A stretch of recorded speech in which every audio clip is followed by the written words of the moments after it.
جی بسم اللہ الرحمن الرحیم، السلام علیکم ناظرین، آپ دیکھیں روزنامہ آزادی کا ڈیجیٹل ایڈیشن پروگرام ہے حالات حاضرہ۔ میں ہوں سردار ذوالفقار علی اور میرے ساتھ شریک گفتگو ہیں آپ کی جانی پہچانی شخصیت جاوید اقبال ہاشمی، سینئر صحافی ہیں، تجزیہ نگار ہیں۔ آزاد کشمیر میں انٹرنیٹ کی جو بندش ہے اس کا سلسلہ ابھی تک جاری ہے۔ لاک ڈاؤن آہستہ آہستہ کم ہوتا جا رہا ہے، کہاں کیا صورتحال ہے، پھر سیاسی عمل کہاں تک پہنچا، ان سارے امور کے اوپر ہم بات چیت کریں گے جاوید اقبال ہاشمی صاحب۔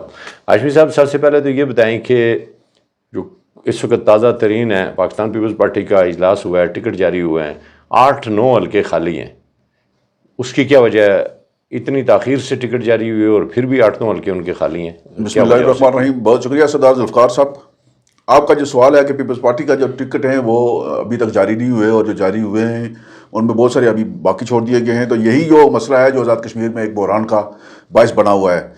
پاکستان پیپلز پارٹی عام انتخابات سے فرار چاہتی تھی، انہوں نے انتخاب ملتوی کرنے کی کوشش کی، بے شمار انہوں نے حربے استعمال کیے، لیکن ناکام ہونے کے بعد اب انہیں مجبوراً پارلیمانی بورڈ کا اجلاس بلانا پڑا ہے، اور ان کے جو اندرونی اختلافات ہیں، اندرونی تضادات ہیں، وہ کھل کر سامنے آئے ہیں۔ اور ایسے مرحلے پر جب ابھی کاغذات نامزدگی واپس لینے کے لیے چند دن باقی ہیں، چند گھنٹے باقی رہ گئے ہیں، تو پیپلز پارٹی کو اپنے ٹکٹوں کا خیال آیا ہے، اور 10 سے زیادہ ٹکٹ ایسے ہیں جہاں وہ فیصلہ نہیں کر سکے۔ آزاد کشمیر کے اندر ایسے حلقے موجود ہیں جہاں پیپلز پارٹی کے 1 سے زیادہ امیدوار ہیں، اور مناسب امیدوار کا انتخاب کرنا پیپلز پارٹی کے لیے بھی مسئلہ ہے، چونکہ پیپلز پارٹی کے اندر میرٹ نام کی کوئی چیز نہیں ہے، نظریہ باقی نہیں ہے، وہاں سارا کچھ وہ اثر رسوخ اور تعلقات کی بنیاد پر اور سرمایہ کی بنیاد پر سر انجام پا رہا ہے۔ اور آج پیپلز پارٹی کو یہ دیکھنا پڑ رہا ہے کہ انہیں ٹکٹ کے لیے فیصلہ کرنے میں انتہائی مشکلات کا سامنا ہے۔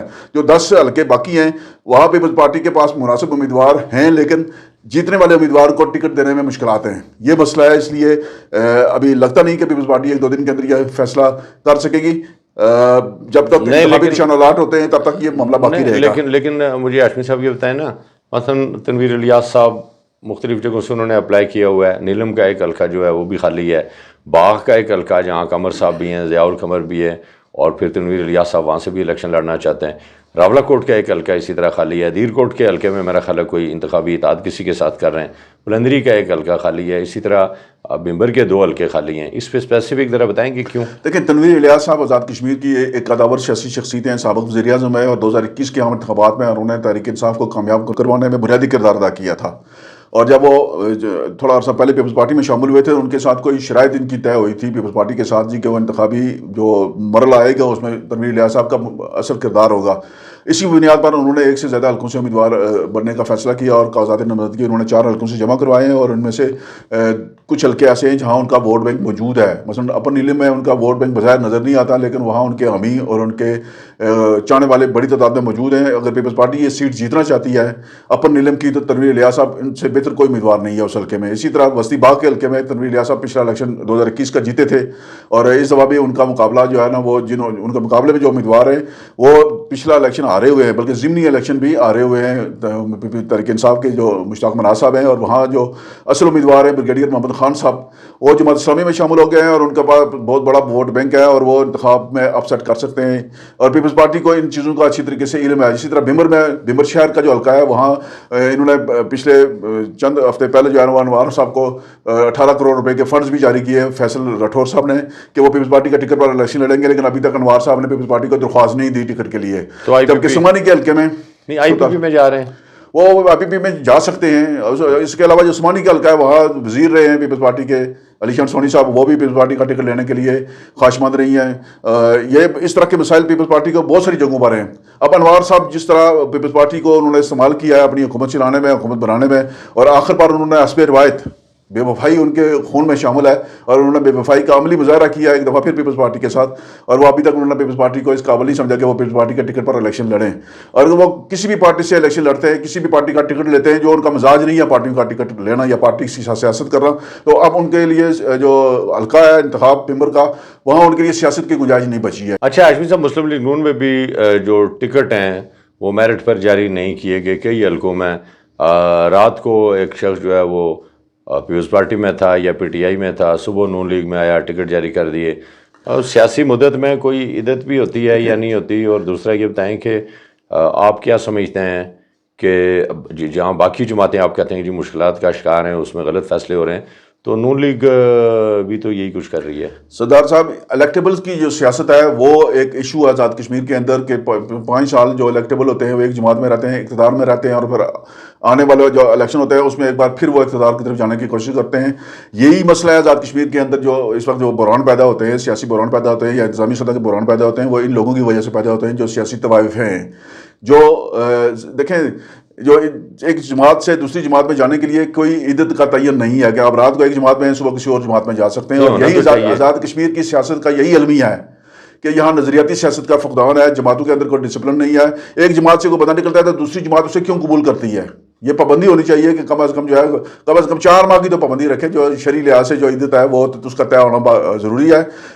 یہ جو لوگ الیکشن کی سیاست کرتے ہیں, الیکٹیبل کی سیاست کرتے ہیں, وہ آزاد کشمیر کی سیاست کا ناسور بن چکے ہیں. وہ سیاست کے لیے بھی اور سیاسی عمل کے لیے بھی زہر قاتل ہے. اس عمل کی اور ان کے رویے کی حوصلہ شکنی ہونی چاہیے. اچھا جی, الیکشن کمیشن میں ایک نئے ممبر جو ہیں انہوں نے حلف اٹھایا, الیکشن کمیشن مکمل ہوا, اور یہ بھی الزام دیکھنے میں آ رہا ہے کہ یہ الیکشن کمیشن سارے کا سارا مظفر آباد کا. اس کے کیا کہیں گے؟ یہ بڑی اہم بات آپ نے پوائنٹ آؤٹ کی ہے جی کہ الیکشن کمیشن میں سینئر ممبر کی اسامی خالی تھی. یہاں پر خواجہ احسن صاحب کو جو ریٹائرڈ بیوروکریٹ ہیں, گریڈ 20 کے سابق سیکرٹری حکومت ہیں, ان کی تعیناتی عمل میں لائی گئی ہے. لیکن ان سے پہلے ایک سینئر بیوروکریٹ جو ہیں جو ممبر الیکشن کمیشن کی حیثیت سے فرائض سر انجام دے رہے تھے, نذیر الحسن گیلانی صاحب.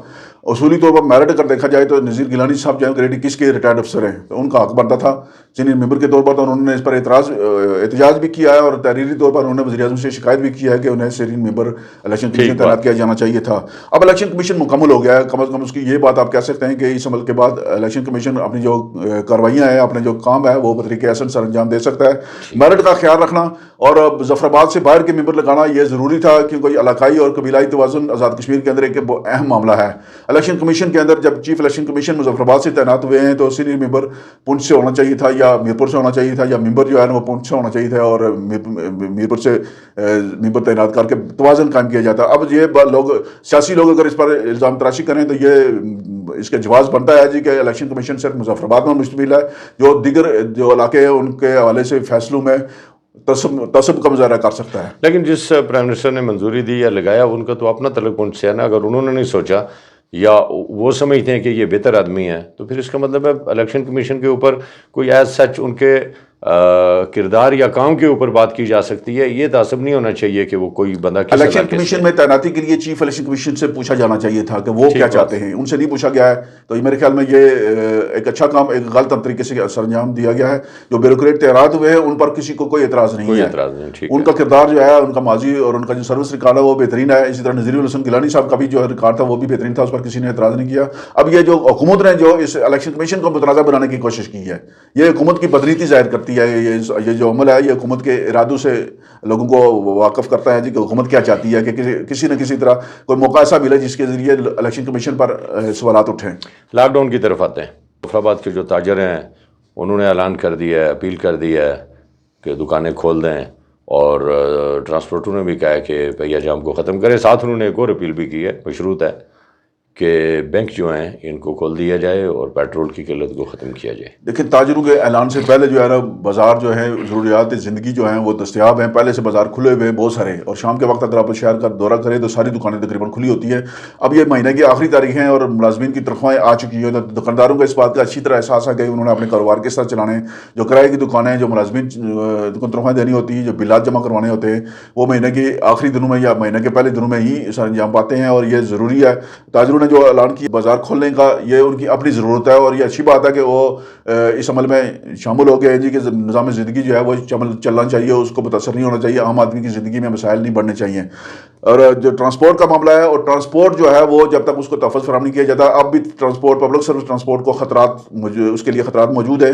سڑک پر کوئی بھی بندہ اگر پتھر پھینکے گا تو جو گاڑی متاثر ہوگی اس کا مالک جو ہے وہ اس کا نقصان کہاں سے پورا کرے گا. ملازم جو گاڑیاں چلا رہے ہوتے ہیں ان کے پاس اتنے وسائل نہیں ہوتے کہ وہ گاڑیوں کو محفوظ بنا سکیں, اور جب تک انتظامیہ ان کو محفوظ نہیں بناتی پبلک سروس ٹرانسپورٹ کو خطرات لاحق رہیں گے. اور یہ شہر پسند عناصر جو ہے نا وہ شہرات جو اتنی مرکزی شہرات ہیں ان پر کوئی بھی اس طرح کا واقعہ رونما ہو سکتا ہے. شہر پسند پہلے سے موجود ہے, ان کو پر کڑی نظر رکھنے کی ضرورت ہے. پبلک سروس ٹرانسپورٹ چلے گی تو نظام میں زندگی بحال ہوگا. مظفر آباد پرامن ہے جی. مظفر آباد ہی پرامن نہیں ہے بلکہ پورا مظفر آباد اور بیرپور ڈویژن بالکل پرامن ہے. یہ ساری جو تشویش ہے وہ صرف 2 مربع کلومیٹر کا راولاکوٹ کا ایریا ہے وہاں ہے. دیکھیں برار کوٹ اور دیگر بہت سارے جو علاقے ہیں وہاں پہ کبھی کوئی شکایت نہیں آئی، لیکن پھگواڑی پولیس کی شکایات لاک ڈاؤن سے پہلے بھی تھیں، لاک ڈاؤن کے بعد بھی ہیں۔ یہ کہتے ہیں، لوگوں کو روکتے ہیں، ان کے خواتین کے پرس تک چیک کرتے ہیں جو ہمیں شکایت ملی ہے، اور پھر ان کو کہا جاتا ہے کہ یہ سب ہم آئی جی آزاد کشمیر کے حکم پر کر رہے ہیں۔ سوال یہ پیدا ہوتا ہے کہ کیا آئی جی آزاد کشمیر پھگواڑی پولیس اسٹیشن کو یہ ہدایات دے رہے ہیں؟ اس سے پیچھے آگے مری میں کسی اور جگہ تو کوئی ایسا حکم نہیں دیا گیا۔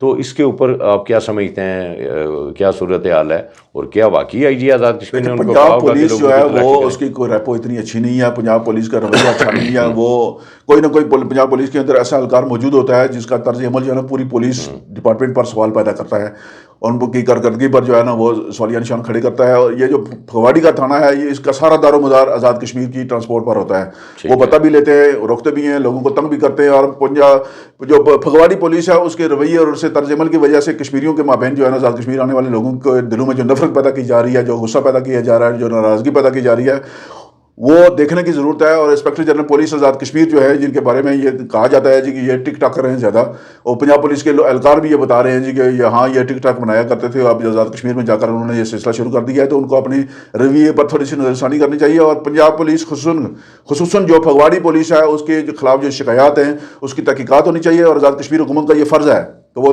پنجاب حکومت کو تحریری طور پر شکایت درج کروائے کہ پنجاب پولیس خصوصاً پھگواڑی پولیس کا جو رویہ ہے، جو طرز عمل ہے، اس کی وجہ سے مسائل پیدا ہو رہے ہیں، بدنامی ہو رہی ہے، اور پاکستان کے خلاف نفرت کو ہوا دے رہے ہیں یہ اہلکار۔ اس کی چھان بین کروائی جائے اور اس عمل کو لیکن روکا یہ جائے۔ شکایت پھگواڑی پولیس اسٹیشن جو وہاں پہ ہے اس کے بارے میں آ رہی ہے۔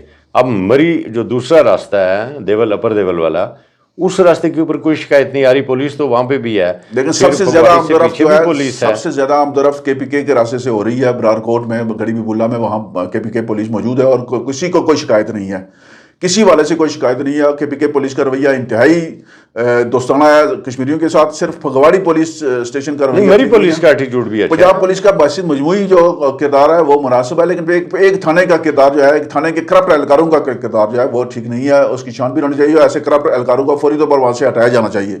آزاد کشمیر میں موجودہ جو لینڈ آفیسران ہیں، آپ ان کے اس کردار کو کس نظر سے دیکھتے ہیں کہ وہ پریس کانفرنسیں بھی کر رہے ہیں؟ لینڈ افسران میں چیف کام سیکرٹری ہے، بھی ہیں، آئی جی بھی ہیں، اور ایڈیشنل چیف سیکرٹری ترقیات بھی ہیں، اے جی بھی ہیں، سیکرٹری فائنانس بھی ہیں، ان میں ایک دو کا کردار اس وقت جو ہے موجودہ صورتحال میں مناسب نہیں ہے، اور وفاقی حکومت کو دیکھنا چاہیے کہ جو اس وقت انہوں نے جو لوگ ادھر تعینات کیے ہوئے ہیں، جن کا بنیادی فرض یہ ہے، بنیادی ڈیوٹی ہے کہ حکومت پاکستان اور آزاد کشمیر میرا کے اسی مابین۔ پہ آپ سے ایک سوال ہے، آپ کہتے ہیں جی باقیوں کا ٹھیک ہے، میری ایک سوال ہے، آزاد کشمیر کے اندر جو احتجاج کی بنیاد ہے نا، وہ اس پہ رکھی کہ یہاں پہ کرپشن تھی۔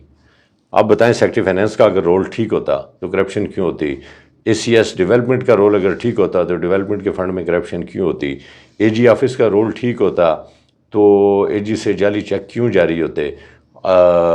ٹھیک ہے، آئی جی چیف سیکرٹری بھی مین اس کے اوپر موجود ہیں، ان کو بھی چیک اینڈ بیلنس۔ سردار صاحب جو کرپشن کی بات آپ کر سب رہے ملے ہوئے ہیں نا، ہیں، کرپشن کی جو بات آپ کر رہے ہیں وہ آپ کی اپنی حکومت کرواتی ہے کرپشن، اس میں لینڈ افسران اگر کوئی دیانتدار جب بھی آئے یہاں تو وہ کرپشن کبھی ہوئی ہے؟ کبھی بھی لینڈ افسران جو ہے نا کرپشن کا حصہ نہیں بنتے ہیں، صرف اسی وقت بنتے ہیں جب آزاد کشمیر حکومت ان کو اس طرف مائل کرتی ہے، ان کو مجبور کرتی ہے، تو وہ بھی پھر بہتی گنگا میں ہاتھ ہوتے ہیں۔ آزاد کشمیر حکومت کے ادارے موجود ہیں، احتساب کے ادارے موجود ہیں، اور ان کو اپنا کام کرنا چاہیے۔ اور جب حکومت آزاد کشمیر خود کرپشن کو فروغ دینے کا ایجنڈا لے کر آگے بڑھ رہی ہو تو لینڈ افسران کیا کریں گے اس میں؟ بہت شکریہ جاوید اقبال ہاشمی صاحب۔ ناظرین، آپ نے جاوید اقبال ہاشمی صاحب کے جو خیالات ہیں اور جو ان کی تحقیق ہے، جو بات چیت انہوں نے کی ہے، ہم صرف یہ کہیں گے کہ یہ جو پھگواڑی پولیس کے اوپر جو الزام لگ رہا ہے، اس کی ان کو بھی وضاحت کرنی چاہیے، اور جو آئی جی آزاد کشمیر کا نام لیا جا رہا ہے ان کو بھی وضاحت کرنی چاہیے، اور اگر حقیقت میں کوئی ایسا وہاں پہ ان کو آرڈر دیا گیا ہے کہ اس طرح آزاد کشمیر کے لوگوں کی جو ہے وہ اس طرح جامعہ تلاشی لی جائے، تو جس نے بھی یہ آرڈر دیا ہے اس کو یہ آرڈر فوری طور پر واپس لینا چاہیے، کیونکہ عام آدمی کی جب عزت نفس کو مجروح کیا جائے گا تو لوگوں کے تحفظات بڑھیں گے، اور پھر یہ امن عامہ قائم کرنے کی کوشش نہیں ہے بلکہ ہم سمجھیں گے کہ یہ انتشار کو بڑھانے کی یہ کوشش ہے۔ سردار ذوالفقار علی اور جاوید اقبال ہاشمی کو دیجیے اجازت، اللہ نگہبان۔